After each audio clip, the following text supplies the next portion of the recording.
Ireland is not a place that's froze when their ancestors came over. Ireland is a constantly evolving, changing place. Even historically, if you said the names to somebody that doesn't know a lot and is, giving people a hard time because of a different surname, you ask them who Eamon de Valera was, or ask them what surname, where McGregor comes from as a surname, they're not gonna know that those are, people that are Irish, but they are like De Valera, like Eamon de Valera, huge. You should know who Eamon de Valera is, but these folks don't, and I think it's really important to realize that it is not this frozen in time place. And I think the more people sort of travel and get away from the cartoony side of their heritage, they'll realize that, that's the same. Look at Michael Fassbender, talk about a German last name, one of the greatest Irish actors of all time, like with the most German name there is, uh, people need to realize that, people of color, the Polish have been in Ireland for so long now that you're having, second, third generation people playing Gaelic football that have a Polish, pedigree, like, or a Kenyan pedigree in some cases now. That was musician, tattoo artist, and designer of the Irish Wolfhounds logo, Eddie MacIntosh. Hello, and welcome to episode 93 of the Irish Baseball Podcast. I'm your host, Rick Becker. Eddie is returning to the podcast for the second time. You can hear the first part of our conversation in episode 90, which aired on June 17th of 2024. Today we'll start our chat with Eddie MacIntosh discussing his rockabilly band. Let's get things started today. Thanks for being here, Eddie. Thanks for having me. Appreciate it. What is the name of your band, and where can people end up seeing you live? Like, how often do you play? What can somebody expect? I know you gave us a little bit of an overview, but talk about the type of music you play, what types of clubs you find yourself playing. Sure. So the band I'm currently in, this is a crazy name. The band is the Pepper Pot Bats, and the name actually has some baseball roots in that as well. Pepper Pot was an old, like, sports writers used to use that term for sort of like a small, like, sort of feisty spitfire of a player. You'll find that a lot in sports journalism back in the day for a smaller baseball player, or a smaller hockey player that was a real spitfire. The band was taken, the name was taken from a friend of ours, Ronnie Joyner, who used to sing for a band called the Flea Bops, who are one of my favorite rockabilly bands. He passed away years ago. He was actually known as America's last baseball cartoon or sports cartoonist. So he actually did the old sort of bio illustration drawings where it would be a portrait and then on the side a bunch of like facts about the person. He's one of those guys you might have scrolled through and seen his art in magazines or something and never realized it was drawn in, like, 2010 and not 1947. Ronnie had a huge impact in my life. He was a baseball fanatic, excellent songwriter, and we sort of took that name as a tribute to a side project he had called Red and the Pepper Pot Boys. So we took the Pepper Pot name and moved that to what we're doing now. But yeah, even that has strange baseball roots. We play around the Baltimore area, DC area. We get up to New York City a couple times a year. We just got signed to Swell Tune Records, which is a really great record label up in Massachusetts. We have a vinyl record coming out probably around beginning of June. For all those people buying vinyl 45s, it's a really big money-making enterprise I'm in here, but it is recorded all live, to the oldest school stuff you can make. We try to keep it as true to the way people did it as we can. My goal, honestly, is the way that you see an Irish pub band play traditional Irish music all over the world. Rockabilly, early rock and roll, is one of the greatest American exports, and there's a lot of people in Ireland that are huge into the scene in Dublin. There's a lot of people all over that have these great scenes, but it is something uniquely American, made up from from the African American culture, from the diaspora, from all these things, and keeping that alive and sort of spreading it across the world in the traditional way is what we try to do. So you've mentioned Baltimore a number of times here, and I'm just going to take a guess. You love baseball. You're from Baltimore. Did you grow up an Orioles fan, or am I way off there? No, I absolutely grew up an Orioles fan. I caught a home run ball at Memorial Stadium when I was a kid, so it was pretty hard not to be. Even though all my family in the summer were Blue Jays fans, and strangely, the home run ball I caught was hit by Willie Upshaw, who was the Blue Jays first baseman. So I was always torn between the two teams. But yeah, definitely an Orioles fan growing up. It's been a lot easier the last year. I tell you what, I think there are about 24, 26 maybe other teams that wish Yeah. they were in the Orioles spot right now because they were good last year. They got better this offseason. And the kids they have coming through the pipeline, man, I think the Orioles are looking to be a pretty doggone good team. Yeah, it's exciting. It really is. And I live close enough to Camden Yards that if the fireworks go off at the end, I can see them from the house. So it's a great little community, and it's definitely more fun when we have a winning thing going. And yeah, last year was a good ride. I'm hoping for more of the same this year. So you did mention the old Memorial Stadium. I actually got to check out, I think, 2 games there when I was a kid. I know, like you said, you were there. Why don't you talk about a great old American ballpark that a lot of people who are listening to this podcast may not have ever had the chance to see or visit? Sure. It's one of those things nowadays. Camden Yards, it seems like it's been there forever. This year I think it turned 30 years old, but the idea was to have that sort of timeless ballpark. Even the aesthetics initially in Camden Yards were like turn of the century looking ball players and all this stuff. Memorial Stadium was much grittier, and it was an all-purpose stadium. You had the Colts playing there. Um, the bleacher seats were true bleachers. They were, you were sitting on hard metal seats that your ticket may or may not have the number of where you ended up sitting on. It was a lot different than it is now. Is that a Phillies hat? So yeah, okay, it's got the vibe of you're a I Phillies am fan. wearing a Phillies hat, yes. Okay, so yes, that crowd was not unlike the Memorial Stadium crowd back in the day. It was a very working class crowd. Not that Camden Yards isn't, but it was a lot looser in the rules than Memorial Stadium than it is now. It was great, man. You're going there, you're looking at a place that only had one ball ever hit out of the stadium, which was hit by Frank Robinson. There was a flag there. It had so much history, and you're looking even for somebody like me that was a kid when Brooks Robinson retired. It was impossible not to know that third base belonged to Brooks Robinson. You're looking at this place where you had so many great players. Yeah, it was amazing. Like I was born right down the street from there, man. So it was incredible place. Just they don't really make that kind of ballpark anymore. Yeah, very lucky to grow up watching games there. I want to just add 2 things to what you said. Talking about the Frank Robinson home run, I stand by this fact that Frank Robinson is the most underrated player in the history of baseball. One of the all time greats, and I think he's treated like he's in that second tier, but he is every bit in the top tier of baseball players. If you look at his numbers, man, he was just one heck of a good player. And you mentioned third base belonging to Brooks Robinson. Well, the 2 games I did see at Memorial Stadium were the Orioles versus the Red Sox and the Orioles versus the Royals in the 80s. So I got to see 2 pretty good ones in Wade Boggs and George Brett there. Oh yeah, man. So I got to Absolutely. see 2 pretty good third basemen, and then of course Cal Peroling shortstop. So I got my star power in those games.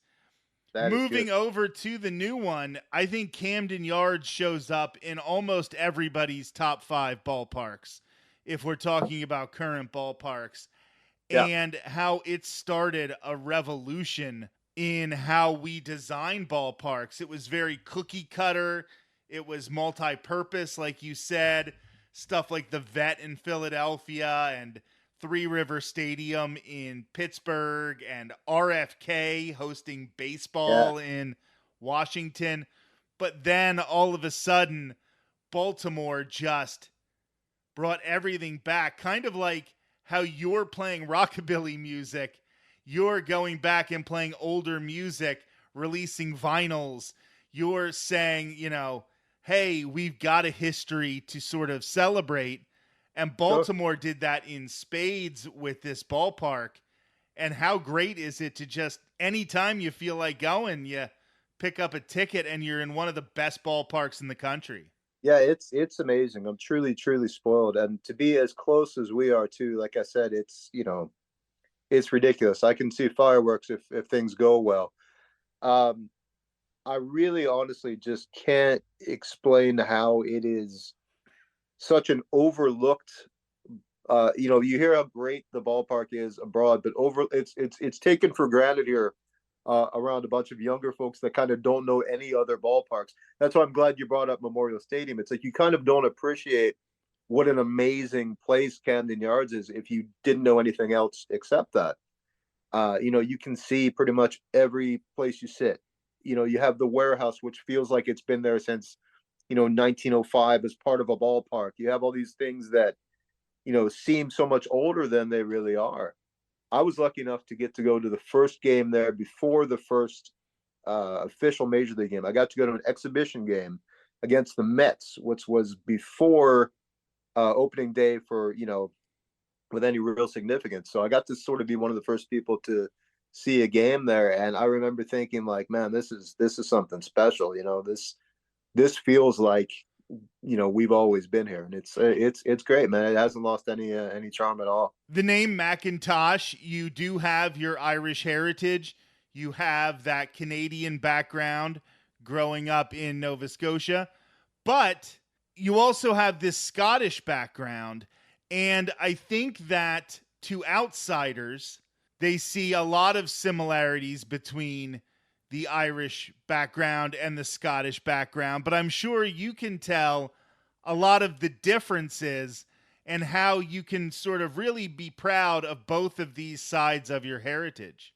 Yeah, I mean, like the name Macintosh being a Scottish surname, a lot of the times, even when I first joined, with the Irish American Baseball Society, I think people were kind of like, well, that's a Scottish name. Why are you part of this? But, you have to remind people that everyone has two parents. But it's one of those things too, like, Conor McGregor is a Scottish surname. The sort of intermingling of cultures is not a new thing. I have roots on my grandfather's side, which I was raised definitely with the Scottish part of my family, but even that, his grandmother was from Cork. On my father's side, I have people in Limerick. I have people in excuse me, in Mayo. I've got a bunch of friends in Dublin. I definitely, people tend to lump in both cultures as some sort of I don't know, very incorrect stereotypes that go along with things. Um, I definitely am aware of the cultural differences between both cultures. Having grown up with it, I heard some not very nice things from both sides, even though at the end of the day, it's all sort of Celtic cousins. It is a funny thing. There's a lot of, particularly my Scottish roots go into a place in Nairnshire, which is very much sort of part of the Highlands, and that part of Scottish culture is very much a Celtic Gaelic culture, which is definitely sort of more aligned with things that you might think of as more Gaelic, more Celtic than somebody that has roots in Edinburgh or someplace that's more southern and closer, as more of a lowland Scottish culture. I grew up sort of knowing a little bit of Scots Gaelic and a little bit of Irish, and enough that you sort of hear the differences of like a Spanish and Italian kind of thing. You know what I mean? Like enough kind of words of both. So there are a lot of similarities, but to outsiders, like you said, people sort of lump both cultures together, and there's so much explanation that is confusing as hell to people as well. Like people say, "Oh, well, you see these kilts in the St. Patrick's Day parade. I thought those were Scottish." Well, they kind of were. It wasn't until the late sort of 1800s push to sort of reclaim Celtic culture that became part of the thing in Ireland as well.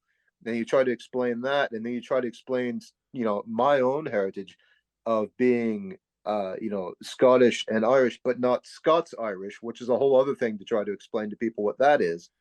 Or I was the first American captain of the Baltimore Gaelic Football Club. I was a goalie for Baltimore. And then you try to explain that, Nova Scotia means New Scotland in Latin. Baltimore is from Baltimore and Cork. So it's just a mind, I don't want to curse anything. I almost dropped an F-bomb on that. It absolutely confusing as hell to people who don't understand. And my family are big football soccer fans. They follow Celtic, not Celtic. You pronounce the soft C. The team is in Glasgow, in Scotland. They were green and white. Why did they wear green and white? Oh, from the diaspora, people came over. Oh, okay, so they're an Irish team. Yes, sort of, but they're in Scotland. They were green and white. Yes, they're in Scotland. Is that a shamrock? No, it's a four-leaf clover. Why is it a four? Its mind is just numb at this point.